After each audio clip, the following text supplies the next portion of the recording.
2014 was a kick in the stones for a lot of people.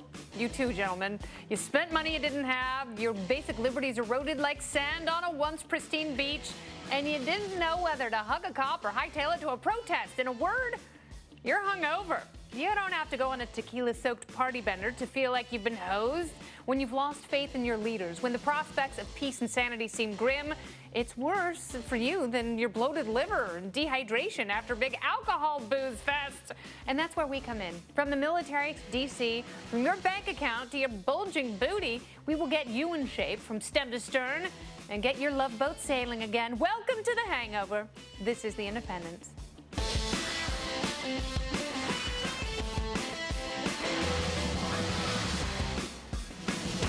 Hi there, I'm your hostess. I will be playing the part of Kennedy tonight, and I am desperate to nurse your hangover back to health, whether you're protesting in Ferguson or wearing the badge. A lot of people have a police hangover. It's definitely a hard time to be a cop, and there has to be a way to get back to baseline so we're not turning our backs on each other every time there's an incident. How can we cure our police hangover? Well, let's ask a guy who's no stranger to handcuffs. It's Matt Welch, Reason Magazine, editor-in-chief. He's wearing some now. And this guy's been known to flash a lot more than a badge at parties. It's Camille Foster from Free Think Media, and together we are The Independents. With us, it's a party panel of a couple of pure-hearted promise keepers. Hey, it's Andy Levy, Red Eye co-host on Fox News Channel, and Michael Malice, author of Dear Reader. All right, so Andy, it was a tough year for a lot of people in many, many respects. But, one of the first things that comes to mind is not only the Michael Brown incident and the non-indictment in Ferguson, but the state of police and the communities they police and the turmoil that is expressing itself in so many different ways. How can we cure our police hangover? Well, look, a good thing that came out of Ferguson and all of this was that it was nice to see progressives finally seeing the problem that libertarians like Radley Balco had been talking about for years, the militarization of police forces. I mean, to be fair, the ACLU had been talking about it too. No one had really been paying attention. But I think that's got to be almost step one here to cure this, is to roll that back. The military fights enemies. Yes, and you're actually a veteran. Yes. The police shouldn't be looking at the community as enemies. They shouldn't be armed as if the community is enemies. They shouldn't be. Psychologically, there's a huge difference between looking at the people around you as your community, as citizens, or looking at them as the enemy. And I think that this whole militarization thing just sends the wrong message. Yeah. And let's talk about some of the things we can actually do, because there are a lot of people who are taking time to be very vocal in their protests, but I don't know if they're really getting anywhere. We've talked about body cameras, we've talked about the militarization of police, but I don't think we should be at a point where we just hate cops. I think that makes for a very unproductive society. How can we get to a better place? Oh, I wouldn't say hate, I'd say utter contempt. If you are, I'm asking the right person. Of course you are. If your job can be better done by a German Shepherd, you're not really worthy of respect as a human being. So I think the important thing for police relations is to remember never answer questions. Don't allow them into your house and explicitly say, I do not consent to searches. These are people who have taken an oath to protect and serve. So if you're a servant, your job is to be a subordinate, not a peer, and certainly not someone who's commanding me around and raising your voice to me when I don't know you. All right, so other than command and control, what are some practical things that the protesters should be asking of law enforcement across the entire country? Well, they should be paying attention to what's happening in Congress right now. In January, as soon as this month, we might see a Smarter Sentencing Act go through. It's a very good bipartisan bill that cuts down a lot of mandatory sentences, mostly for drug offenses, but for other nonviolent offenses, 10 years to 5 years, 5 years to 2 years across the board. Some of it's retroactive to 2010, which you have to watch out for with that, and also things like civil asset forfeiture reform, which is a great tool, a terrible tool, I should say, that local police use. They shake down local communities for money. It's a terrible incentive. So these bills are happening. So lobby your congressman agreement on this, but you have to make sure Chuck Grassley, chair of the Senate Judiciary Committee, he might be watering down the sentencing reform, which would be one of the most radical and important and bipartisan reforms that we can see. But there's word that he's watering it down and taking away a lot of the basic sentencing reform aspect of it. His name is Grassley. I mean, he's got to water down everything to make it beautiful and green. All right, you weren't the only one who spent excessively. The new $1 trillion-plus Cromnibus has more pork than Joni Ernst's personal hog brothel, and there seems to be no way we can get these jackals to wean themselves from the public teat. Now, Camille, you've talked about privatizing roads. You've talked about ending public schools. And it seems like we are headed for an even worse hangover in 2015 because Republicans seem as hell-bent on spending money as Democrats. That is true, and it's historically accurate. Both things. I guess I said the same thing twice. But that's fine. I think we all have our favorite solutions for trying to curb government spending. I think mine would probably be the flat tax and actually having some spending caps in place. The difficulty, of course, is actually finding. The difficulty is actually finding someone who follows through on this stuff. Conservatives have been talking about this forever, and occasionally progressives have a department that they want to sort of cap spending on, say, defense, but they never ever follow through. We never ever stick to it. I'm not sure there's much hope. Well, so there. In fairness, they did follow through between 2011 and 2013 with the sequester cuts. Until they got rid of them. Which they rolled back, but they did it as part of the debt ceiling negotiation. The debt ceiling. When they gutted the Pentagon? Yes, totally. The debt ceiling comes up again in around March 15th. They can extend it a little bit, but there is an actual moment there that Republicans could use if they were serious about limiting the size and scope of government. The problem is the Okay, but Andy, the problem with the debt ceiling, it's like The Bachelor. Like you think it's over and you turn around and a brand new season is starting. There is no cure for government spending, and I will say that again, there is no cure for government spending. We have these things in this country called entitlement programs, and they are a large part, if not a majority, of our budget. Once something is called an entitlement, you are stuck with it because people feel surprisingly entitled to that money. And that train has sailed, as I like to say, Kennedy. Yes. We're done. When you mix metaphors, it's fantastic. It makes me but we're absolutely done. How do you get rid of something or cut something that people have come to think of as an entitlement? You can't. I mean, that's a problem. When you slap the word entitlement on it, you have a majority of people, logically you'd assume, who want that money or want that thing, that program. Well, and think they deserve it. It's an entitlement. They're entitled to it. Unfortunately wrapped up with votes, and it's very easy to appeal to a big group of people. You can say, here's a bunch of free stuff. Well, it's not just the voters that are the problem. It's that, libertarians complain that there's one political party, and most people don't understand what we mean by that. But the fact is, the Democrats will put forward a program, Medicare, Medicaid, and the Republicans will rant and rave, and then they'll expand it when they're in charge. And Obama's against the NSA and against drones, and then he's exploding these things. I'm so glad you brought that up, Michael Malice. 2014 gave us hope there'd be restoration for our waning civil liberties, but it appears both parties have little desire to cede opacity and power. It can obviously get much worse when it comes to national security, but is there any hope that it will get better? Camille. Few simple solutions, I think. I mean, we could try to embrace this Hippocratic oath of foreign policy, which I've talked about before. I think the basic principle here is that the world is a complicated place, and it's very difficult to even take bad regimes and knock them out without actually having something much worse take its place, which we've seen happen over and over again. Perhaps this is the year where we finally learn that lesson. I'm somewhat pessimistic, but I'll put it out I'm totally pessimistic. I think that Republicans have the potential to be worse on national security. The good Republicans, the ones we talked to on the show, the ones who've spent their careers fighting for civil liberties, thank God for them, but I worry that they are such a vocal minority that has upset the establishment. In fact, we should be now cheering on this issue particularly for gridlock within the unified Congress. We need to have the Libertarian Republicans, Liberty Caucus ones who are serious about this stuff like Justin Amash, make common cause with a lot of progressives and basically allow Section 215 of the Patriot Act to lapse and be finished in June. It's over then. And so all the hawks are going to say, my God, we're going to tear down the new Freedom Tower here if we let this this thing laps for even a half of a second.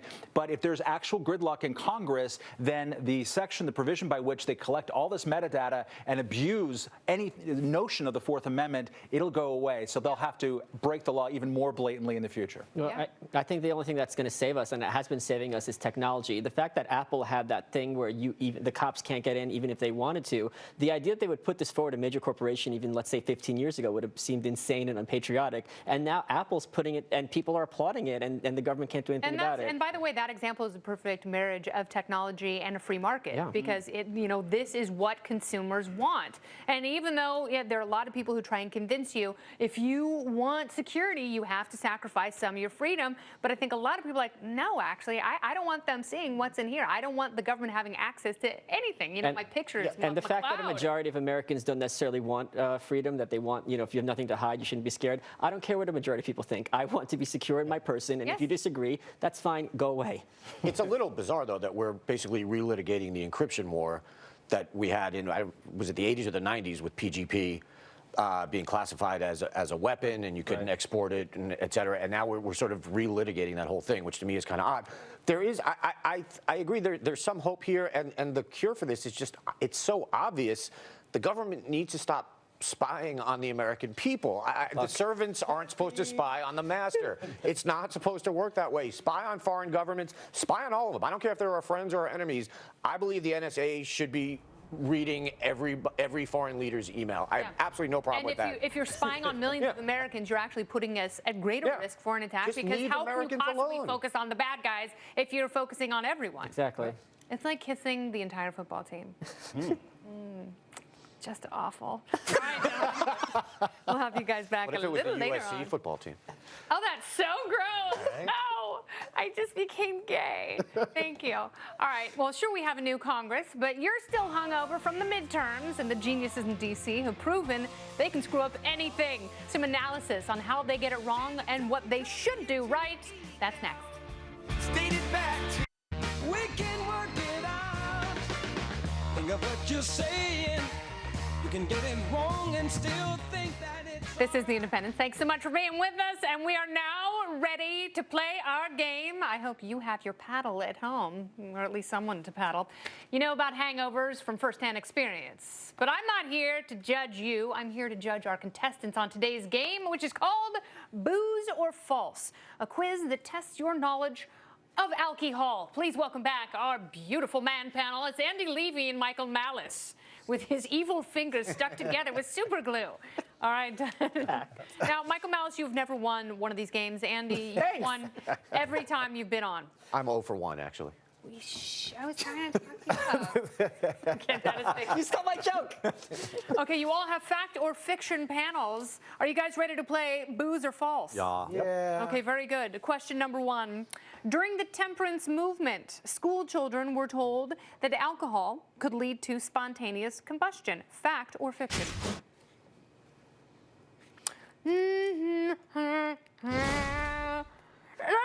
Fact. Camille, you and Andy Levy are on the board with 1 apiece. Matt Welch and Michael Malice have 0. Temperance writers described alcohol as, quote, the excretion of a fungus, which could lead to insanity, blindness, and spontaneous combustion in the case of habitual drunkards. Always the blindness. Not exactly wrong. If you like No, it's completely. Michael Malice would, not Michael Malice, Michael Moynihan would burst into flames. Yes. Michael Malice. Shots fired. Inflammable, baby. Inflammable. What? All right, here's question number 2.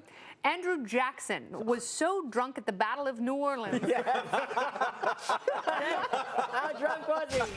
He didn't find out he had won until the following day. Totally true. Fact or fiction? Gotta be true. That's right, Malice. That is fiction.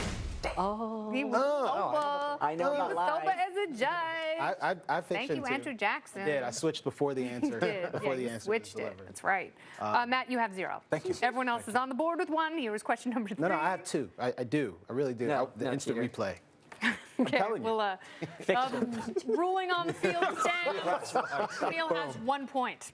All right, in Italy, the age of consent and alcohol purchasing are both 14. Fiction. You have to be 16 to purchase alcohol in Italy. In Germany, They're both 14 Wishful thinking. with some restrictions. Wishful thinking. So you all got that wrong. Yeah. Good job, everyone. No, are we supposed to face it out? It helps, but Oh, all right. you know, winter rules. Yeah. All right, question number 4. Scientists have identified a cloud of space booze larger than our solar system. Fact or fiction? Totally true. Boom, boom, and boom. Matt, you still have 0. Gentlemen, you're all tied with 2. Space booze? Come on now. There is a cloud of There's not ethanol in our ethanol, galaxy, dude. which is larger than the diameter of our solar system. To consume all that alcohol, every person on Earth would have to drink 300,000 pints of beer every day for 1 billion years. That sounds like a challenge. What you know about, Challenge what you know about accepted. space? See you later, Can we jerks. start playing Space. Question number 5. British KFCs no longer use sanitizing hand wipes, which contain alcohol, to avoid offending Muslims. Oh, Camille, you and Andy are now tied with 3 apiece. Malice, you and Matt got that wrong. That is not true. Welch the question. Some people will believe Did you anything. welch? Did you welch on the bet? Welch the question. Okay. Question number 6. We were playing booze or false here on the Independence. Then Vice President Andrew Johnson showed up to his inauguration drunk and extended his slurry victory speech until asked to stop. Fact or fiction? I want it to be true. Oh, Matt, you're on the board. Good job, little buddy. He was inaugurated? Andrew Johnson. No, but it was an assassination. That's why I'm surprised. Andrew Johnson drank medicinal whiskey prior to Abraham Lincoln's inauguration. After extending his victory speech by a slurry 10 minutes, he was too incapacitated to swear in senators, so a clerk had to do it instead. Yeah, but that was medicinal. That's vice alcohol. president, not president. Medicinal, you're absolutely right. It's okay. Different. Yeah. You got it from a dispensary. It's fine. Purple Kush is good for thyroid issues. All right, number 7. Ted Kennedy's, we're playing fact or fiction. We're playing booze or false. And you are playing fact or fiction. Very good. Ted Kennedy's pilot. Drunk. Ted Kennedy's pilot license was revoked in 1972 after successfully landing a single-engine plane while drunk. Fact or fiction? And that is why Camille now has 5 points to Michael Malice's 3, Andy's 3. Should be And 6. Matt's 1. One? Yeah. You just play the odds. Just stick with fact. Flipping a coin. If you do that. I don't believe that that's fiction. I Wait, absolutely hold on, do let me not check. believe that that's fiction. Let me check. Yeah, that's fiction. Google Chappaquiddick. Number 8. You are more likely to die from an errant champagne cork than a shark. Fact or fiction? Everyone gets that right. Very good. Camille, if I'm not mistaken, you have 6. All right, question number 9. Magellan spent more on sherry for his voyage around the world than he did on weapons. Fact or fiction? Sherry? Fact. No one Why drinks that not? much sherry. Yeah, Sherry's That's too weird. much. Camille and Andy drink that much sherry. Wow. Camille has 7, Andy has 5, Malice has 4, Matt's still losing. Magellan died in the Philippines. He led an attack on locals who stabbed him with a bamboo spear, and instead of bleeding, he just had sherry pour out of all the wounds. I mean, I've got surplus points. Can I just give one to Matt? Just You to can make give A it- mercy point? Yeah, you know. You give Matt a mercy point. There you go. All right, No so problem. Camille, you have 6. If Andy gets this right, he will tie you for the lead, and then you guys have to shirtless wrestle. I'm all for that. Can you All right. take your point back, please? No. I'm tanking this one. All right. Senosilicophobia means fear of appearing drunk. Fact or fiction? As we play booze or false. I have no idea what that is. You know what that is, Camille? Yeah. That smells like victory, because that is fiction. Well done. Wow. Camille. And he gave a point. With 8. Matt with fewer than anyone. Ever. Come on. And Michael Malice still has yet to win one of our reindeer games. Good job for trying, I've been to little North buddy. Korea. Maybe if you'd only watched more Three's Company as a child. You would have been better off. Come and knock on our door. All right, gentlemen, thank you very much for being here. Thank You're you. amazing panelists and great, great men. And I fear you both. Charles Payne joins us next to tell us and tell you the best ways to make money in 2015. Stay with us.